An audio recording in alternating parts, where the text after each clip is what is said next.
Ladies and gentlemen, welcome to this podcast. Today we are privileged to have Ambassador Zamir Akram, a very dear colleague, very dear senior colleague, and I've had the privilege working with him in New Delhi. I take him as my mentor. Uh, Ambassador Zamir Akram has been our ambassador to Nepal and our permanent representative to Pakistan mission to UN in Geneva. He's an ace diplomat. He has had his postings in former Soviet Union, and he had been twice our deputy chief of mission in Washington. Ambassador Zamir Akram has been a multilateralist as well as bilateralist. We can proudly say that he's our ace diplomat. Welcome, sir. Thank you.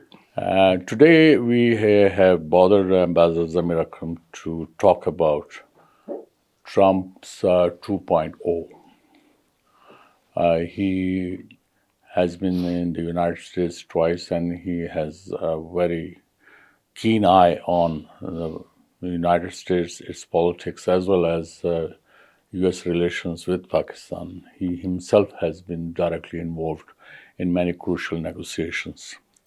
So, as President Trump is going to take oath of his office, so in that respect, I wanted to ask you, sir, that what difference you think Trump 1.0 and 2.0 will be in the coming 4 years? Thank you, Asif. First of all, thank you for inviting me to this podcast and for the kind words you have said about me. Trump in his second term is going to be different, I think. One, because if you remember the last time, his election was rather controversial, and it was seen as more of an aberration in mainstream US politics. This time around, he has won convincingly, which shows that he has widespread support in the U.S., and that support comes from the majority population, which is the white Americans, particularly from the American heartland. So he has the support of his people, and his agenda has been, make America great again, as he claims, as he wants to, and America first. So this is something which this is an agenda that the American public has endorsed in a large way. So I think that his first or his major focus, initially at least, will be on domestic politics. He's always complained about the deep state. He has complained about wastage in government, so he's going to reform all that. He's got people to actually do that. And then he is also, from our point of view, in terms of American foreign policy, I think that his role is going to have a major impact across the globe. First and foremost, his focus is going to be on China, which there is a bipartisan view in the United States that China is the major competitor of the United States for global influence. And the US obviously doesn't want to lose its primary position, its position as the primary global power. And so we have seen for at least the last 2 decades or so, increasing competition between the United States and China. And that has manifested itself now into obvious possible military confrontation as well in the South China Sea, in the Straits of Taiwan, and also competition in the high-tech areas, the production of microchips, computer for artificial intelligence, for computers, all this. So there'll be a technological competition, there'll be an economic trade competition, and there's going to be geopolitical strategic competition under the Trump administration. Correct. With the Chinese as well. So I think he has already threatened to impose very high trade tariffs because the trade balance is in India is in China's favor. So this is likely there's going to be a trade war with China, and I think maybe if things are not managed, then even heightened political and, God forbid, military confrontation as well between these two countries. You said Trump will have his America first. It has been his election plank, and then he's going to pursue that. But America first, if you look at it historically, America's involvement in the international affairs has always been very much there, and they cannot afford to ignore the world. Now you have talked about China and the ensuing competition we are anticipating. We have Ukraine war that is still there, and on Ukraine war, Trump has already hinted that they are not going to waste their taxpayers' money. So it means that he would, in fact, sue for peace, if we may say, or use other tactics. So, in a sense, that this America First policy and how these international developments, which are in any case would be detrimental to the American interests, so how would he maintain the balance? Okay, so I think one thing we must remember is, two things we need to remember. One, that Trump is unpredictable, and two, that he has been realistic enough in dealing with adversarial situations.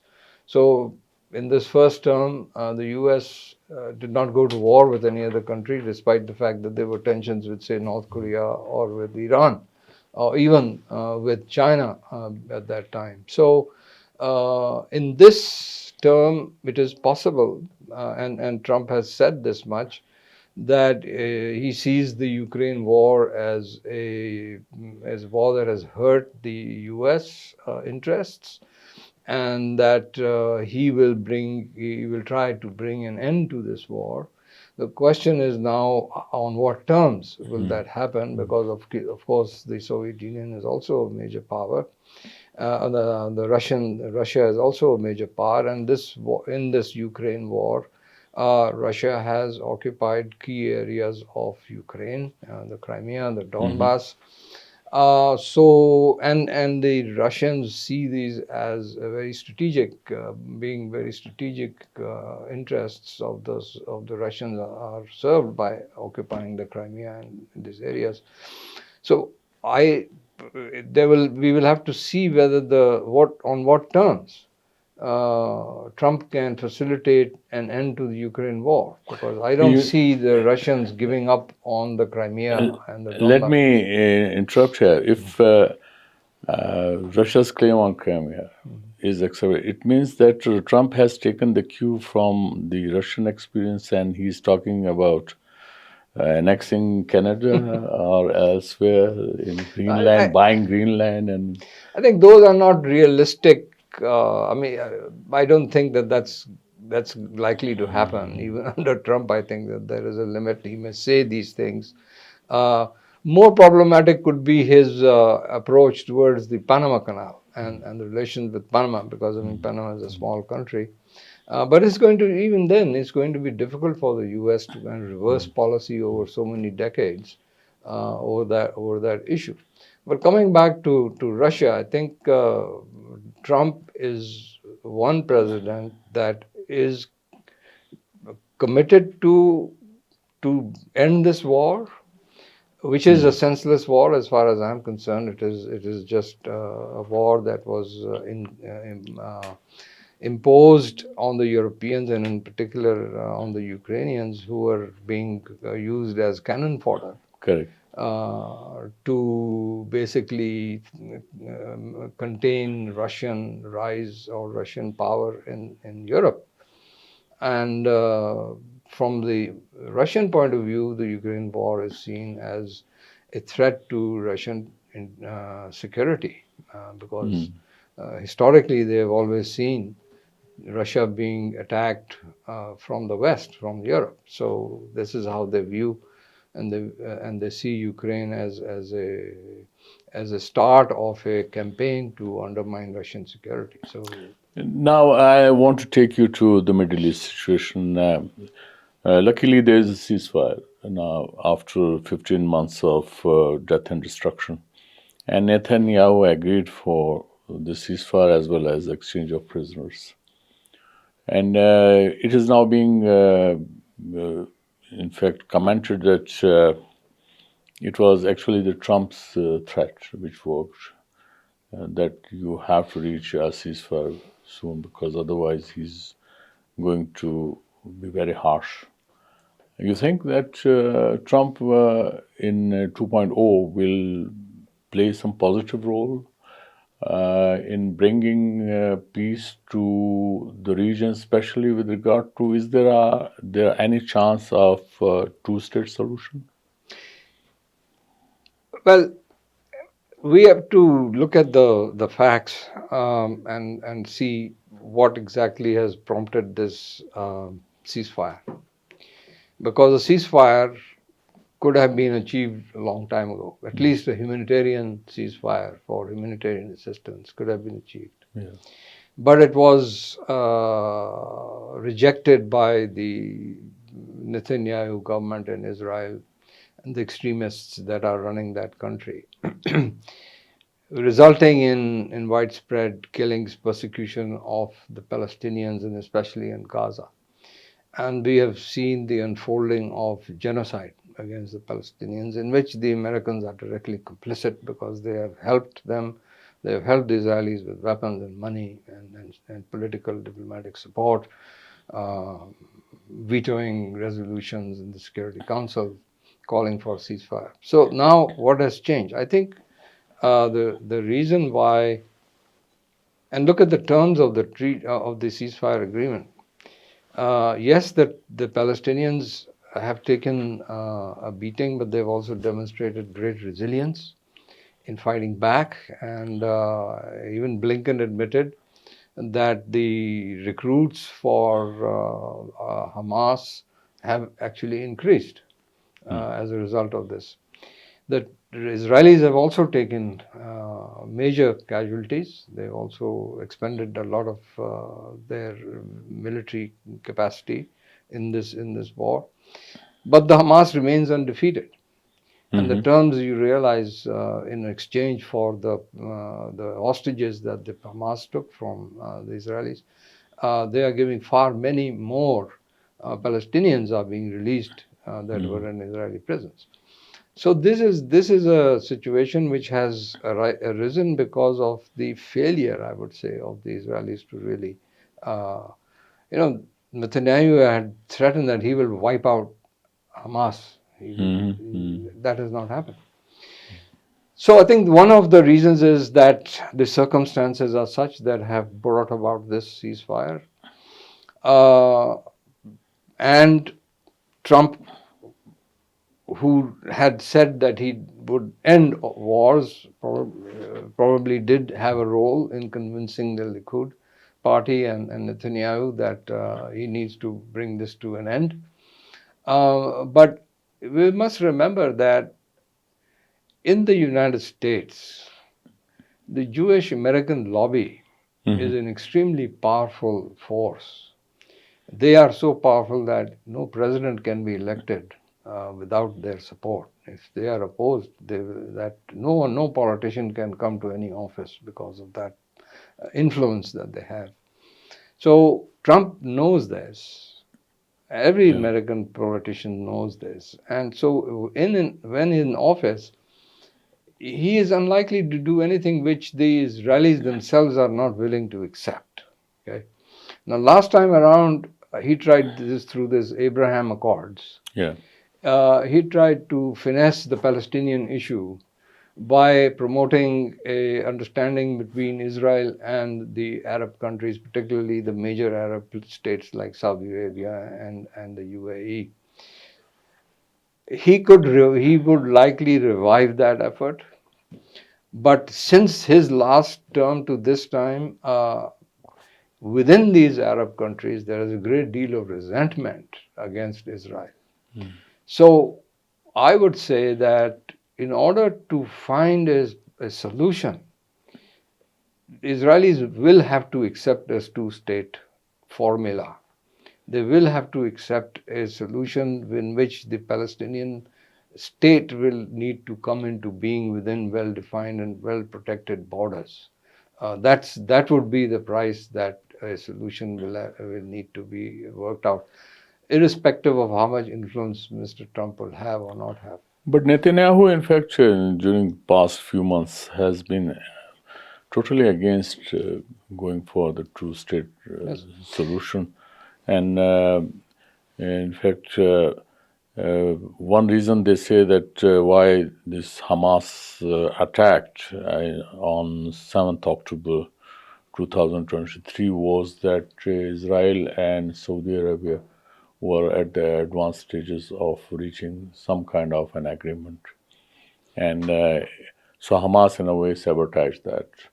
That is correct. I think their attack was motivated by the fact that they wanted to derail this Abraham Accord process. But remember that Netanyahu and the Likud party has pursued a policy which has essentially rejected a two-state solution from the mid-90s, ever since Netanyahu became the prime minister. And they have also rejected the idea of any kind of return of Arab territories occupied by Israel. In fact, he and his party members have been talking about a greater Israel. And that more or less is his agenda still. Look at the way that he has attacked Lebanon, Syria, and in the Palestinian and Arab occupied Arab territory. So I don't see a permanent or a workable solution emerging in the Middle East between the Arabs and the Israelis as long as Netanyahu is the prime minister. But don't you think that this change in Syria, so sudden, no one would have expected Bashar al-Assad leaving in such a shortest possible time and without any resistance. And there seems to be a tacit understanding, perhaps, between the Russians and the Americans and those opposing groups fighting in Syria, that yesterday's terrorists have now, in fact, become the rulers of Syria, and they have got acceptability from the US and their allies. So you think that this kind of a tacit understanding is going side by side, and this will also have some impact on Trump's policy in future?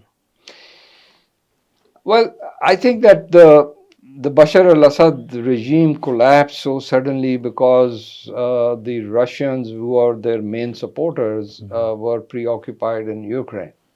That's one of the major reasons, and they could not really support the Assad government in its efforts to fight back, number one. Number two, I think the US, Israel, and Turkey intensified their support for the rebels, as they were called then.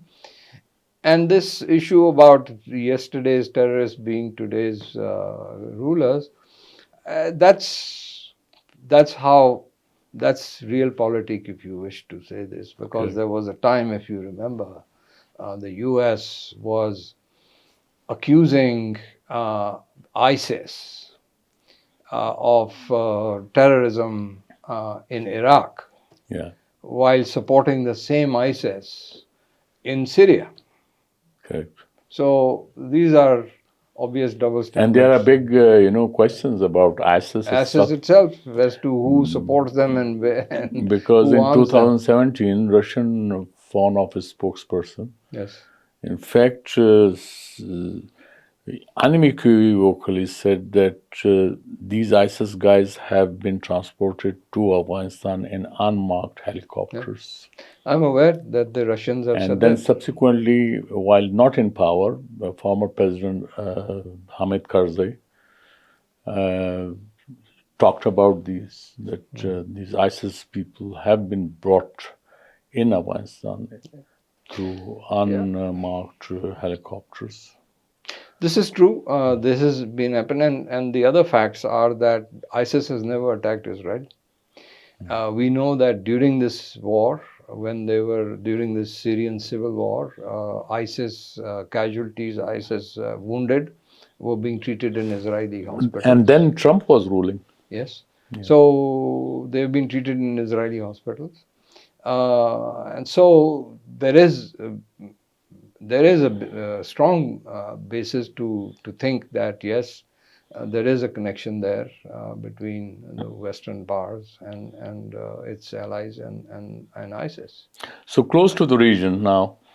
Before talking about Trump and Pakistan, I think now Afghanistan, he's credited with signing the Doha Accords. And he, in fact, pragmatically, I would say, signed this Doha Accord on the pretext that he asked his generals whether we can win the war.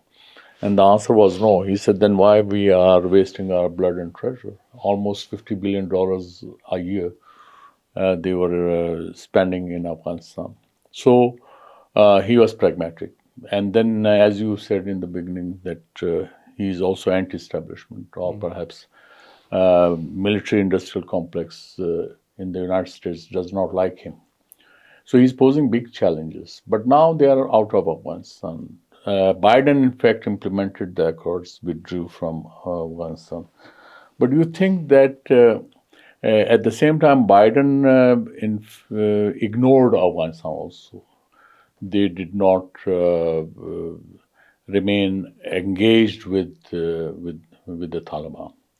You think there are chances of Trump administration re-engaging with the Taliban? I think that Trump's main interest in Afghanistan in his last term was basically to get American troops out of there, to disengage from Afghanistan and end this 20-year conflict that has been sapping the Americans all these years. So I think that was his primary motive. As of now, I don't think Afghanistan is on the American radar, as it was not during the Biden administration, with the exception of some kind of concern about counterterrorism. However, having said that, I think one other aspect that we know about Mr. Trump is that he's also a very transactional person. And he may see possibilities of at least exploiting or getting access to Afghanistan's well-known mineral reserves. So that could be an area, that could be a reason where he would be interested in re-engaging with the Taliban for that purpose, to try and exploit. And he's already seeing the close growing economic and ties between Afghan Taliban and the Chinese because of the Chinese investments in Afghan mineral resources. So that is the one reason that why he may like to re-engage. But I think that's not really, that's a long shot. It's not going to happen immediately. But you have rightly pointed out about this mineral is an attraction. In fact, if you recall, their think tank fellow Vice President Runde had come to Pakistan, and he also, when talking about future of Pakistan-US relationship under Trump administration, in fact, emphasized about having some relationship in the mineral sector. Copper. He was copper and other minerals which are available here in Pakistan also. So I think then it would mean that the Trump administration, apart from their emphasis on exploring more oil inside the United States, also going overseas with mineral sector, because there then I think they will have a real competition with the Chinese, because China is also involved in Afghanistan. This is And going to be the overall pattern of competition between the US and China. correct. So this is how you think. This is most likely the reason why he might be interested in Yeah. getting into Afghanistan again. But other than that, I don't think that he's really bothered about this concern about counterterrorism, which although he will not be focused on that issue as such. So let's In now Afghanistan. discuss something about Pakistan-US relations under Trump. How you see that? Well, I think that in the last term, Trump initially, as you know, was very critical of Pakistan. He accused us of, taking their money and not, living up to our Lies and commitment. deceits. Yeah. Yeah. So all those kind of accusations he was making against Pakistan.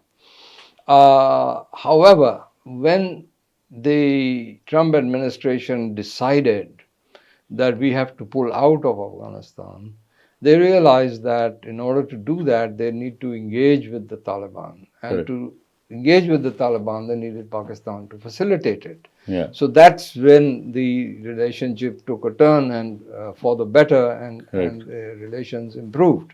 And Pakistan did help them and facilitated the Doha Accord and the eventual exit of the US forces.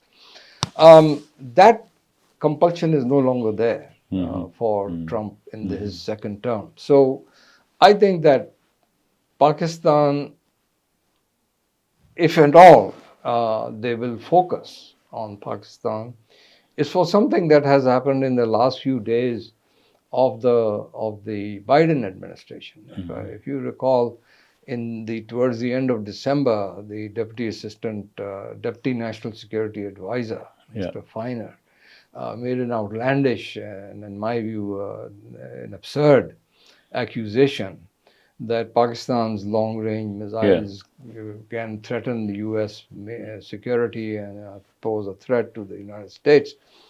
That is something that I think was deliberately done at a time when the transition was underway, Right. and the transition teams of both sides were engaging with each other. Correct. And we have seen as a result of that, Mr. Grenell, the advisor to President Trump, has also spoken about this and said that this issue will be taken up by the incoming administration and the Secretary of State. Yeah.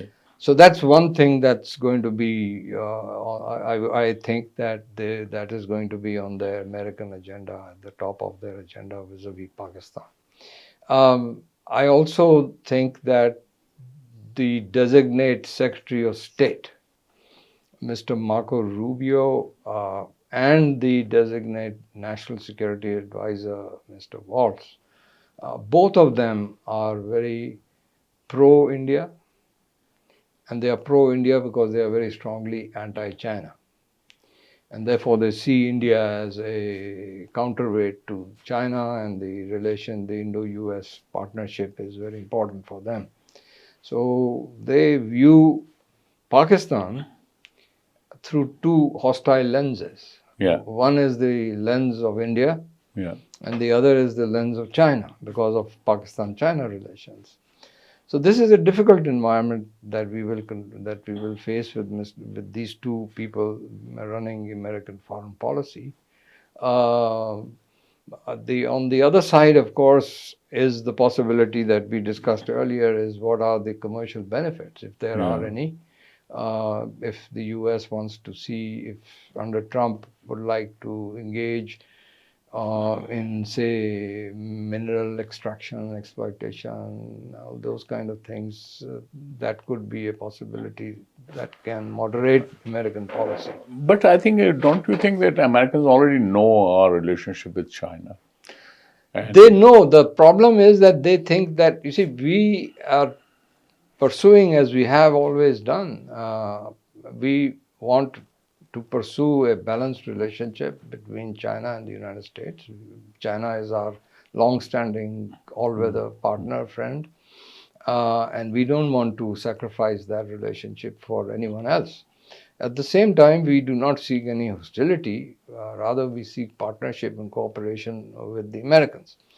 So that's our policy. Unfortunately, in the present environment, or at least in the up till the end of the Biden administration, that was the sense I took away from engaging with some of my friends and colleagues in Washington, is that the Americans already view Pakistan as being in the Chinese camp. As I said, Yes. looking at Pakistan through the Chinese lens. And that's the unfortunate part, is because they've already decided that Pakistan is China's ally and therefore not our friend. This is a zero-sum approach, which we have tried to explain. Don't you think that they are making a pretext by, in fact, I think this whole pushing thing, us I think this to the whole corner? thing, this missile range issue is a Yes. pretext. So, It's a pretext to put us under pressure. yeah. But on this issue, of course, at least on the missile issue, which is very central to our national security, they should know, and from experience, that this is an area there is no room for compromise by Pakistan. So, But how you think that the American now it is strategic relationship partnership with India is going to work for the region, including China and Pakistan? I would characterize the American desire for partnership with India as almost a desperate gamble. Because over the years, especially ever since the end of the Cold War and this beginning of this US-India romance, the Indians have taken the Americans, as they say in America, to the cleaners. Because they have achieved and obtained all kinds of concessions. The four major foundational agreements in the defense and intelligence areas, a transfer of technology, high-tech cooperation, now even cooperation in space and artificial intelligence. All these areas the Indians are benefiting from cooperating with the United States. At the same time, the Indians maintain very close relations with Russia, despite the Russian invasion of Ukraine, and they have bought. The ironical situation is that India is buying Russian oil at discounted prices, refining the oil and selling it back to the West. And gaining profits. And gaining huge amounts of profits. And the Americans can't do anything about it. And apart from the oil, the Indians have acquired the S-400 ballistic missile defense So don't you system. think that in fact it is India which has gained the strategic advantage? Yes, of course. And Americans are perhaps compelled to, in fact, keep India to their side. I think that this kind of appeasement policy that the Americans have been following towards India will not work. And eventually they will have to come to realize that they have gone too far and they need to balance this relationship with India, including looking at or revisiting the relationship with Pakistan. I think this realization will come soon because the Gulf is expanding. But for now, India can do nothing wrong as far as Washington is concerned. Yeah, that is somehow, and I think it should be the India's credit. Well, it's the geopolitical environment. It's not so much because the Americans love the Indians, although they say we like their democracy and all this. But at the same time, the real reason why this relationship exists and why it is being built up is because they want India to be a counterweight to China. Because of the Indian population, the land mass, the size of the population, the economy, all these things are factors that the Americans see as posing a major challenge to the Chinese. But even in this regard, I'm convinced that if push comes to shove and if things become difficult between the United States and China, say for instance in the Straits of Taiwan, the Indians are not going to be by the side of the Americans. No. The Indians are not going to fight for the sake, they're not going to fight against China for the sake of the Americans. After the 1962 thrashing they received from the Chinese, the Indians they don't have the courage to take on the Chinese at all. And they can perhaps take a leaf from Pakistan's experience with the Americans. That is also a factor, but I think the Indians are smart enough to know. Look at the way that they have reacted to the tensions in the Ladakh region with Yeah. China. Yes. Okay, they have deliberately avoided any escalation. But or amazingly, confrontation. Americans also kept quiet on this Ladakh thing. They They, made some noises, but they but really didn't do very much. Yes. so I think now coming back to Pakistan, that now yes, Trump will be there for another 4 years, and America's in fact politics is has a lifespan of 4 years, 4 years to 4 years. And I think this will be the Trump's last stint because he has already done one stint. So, and given the challenges which Pakistan is likely to face during Trump's administration, don't we think that being a middle power, Pakistan should actually now start taking steps towards a strong regional policy? And in the region, you have, when you look at your neighborhood, for the time being, India is out, but other powers are very much there, and it is Iran is there, and then of course China is a strategic partner, and the Russia. In fact, we have warmed up with Russia over the years, and then Afghanistan itself, geographically, actually. Is very important for every one of us in the region, in the neighborhood. So shouldn't we, in fact, be now focusing on this rather than looking for allies far afield? I agree, but I want to begin by answering this question by saying the fundamental issue here is that a successful foreign policy or a successful security policy depends upon a robust political environment, political stability, and a robust economy.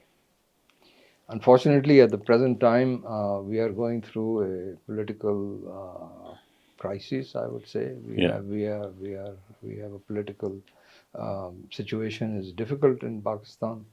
As a result of that, our economy is in very bad shape. There are some chances that it will improve, but these are very fundamental issues for us to be able to pursue a successful policy in our region or even beyond our region. Having said that, I think that we have been for many, many years India focused. We need to shift that focus, especially at a time when the Indians are not ready to talk to us. I mean, this government of Mr. Modi is not ready to engage with us. But the world is a very big place, and South Asia is a very big place. And we have also seen Indian policies having alienated other Indian neighbors, such as Bangladesh, Nepal, even tiny Maldives. Yes. Sri Lanka has already been one of those countries that has suffered as a result of Indian interference. So these are countries with which we need to engage more closely and focus on our bilateral relations with these countries. And unfortunately, SAARC remains dead as long as because we cannot convene a SAARC summit, but at least we can engage with them bilaterally and on this. And then I think it's also important for Pakistan to look away from South Asia to Central Asia. We are a pivotal country in this region. We are a link between these regions. So Central Asia is an area which holds wide promises, especially because Central Asia is a landlocked region. Yes. And it needs access to the sea, and Pakistan and Iran are the two countries that can provide them this access.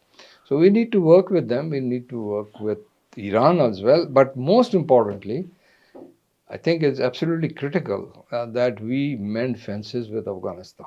Yeah. Because Afghanistan is in the way. If you want to have linkages with Central Asia, it cannot happen as long as Afghanistan is unstable, and Afghanistan and Pakistan are not on good terms. So I think no matter, I agree that the Taliban should do more. In fact, they have not demonstrated responsibility as they committed in Doha to put an end to sponsoring or allowing terrorists on their territory, such as the TTP and the BLA Yeah. and others. They need to do more, but I think we need to work with other allies, including Iran and Russia and China, with others who are also interested in the same Yeah. kind of environment in our region, to convince the Taliban that it's in their own interest that they deal with this, because the terrorists not only threaten us, there are terrorists that threaten China, there Correct. are terrorists that threaten the Iranians, the ISIS, there are terrorists that threaten the Taliban regime itself. That's true. So it's And in their elsewhere own in the world, because exactly.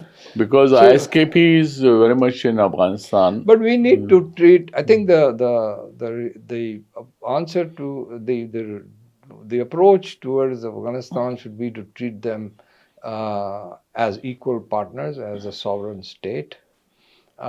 Try and not dictate to them, not try and become sort of a big brother approach towards them, but as an independent country, as a sovereign state, we need to deal with them. Great. Thank you, sir. Thank you In very fact, much. starting from United States, Trump second stint, and ending at Afghanistan, you can see what are Pakistan's choices, and you have very ably, in fact, elaborated all those issues which we face. And in fact, the topic was Trump's new presidency. The challenges are there, but at the same time, I think Pakistan, being a middle power, an atomic power, as well as geographically a very important country, itself has its many advantages for the regional peace, for the world peace. So let's see how it spans out in future, not only for Trump, but also from Pakistan's perspective. How our leadership, how our economy, and our polity. I just want to add this, that we need strategic clarity.